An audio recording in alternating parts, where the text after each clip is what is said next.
ఏమండి, ప్రార్థన చేయకోకుండా, ఆయన వాక్యం వినుకోకుండా పరిశుద్ధాత్మ నడిపింపు నీకు ఎలా వస్తుంది?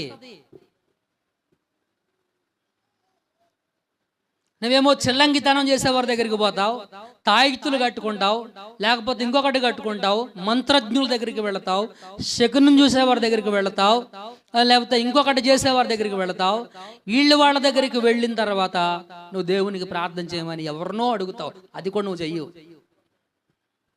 ఆ ప్రార్థన కూడా నువ్వు చెయ్యు.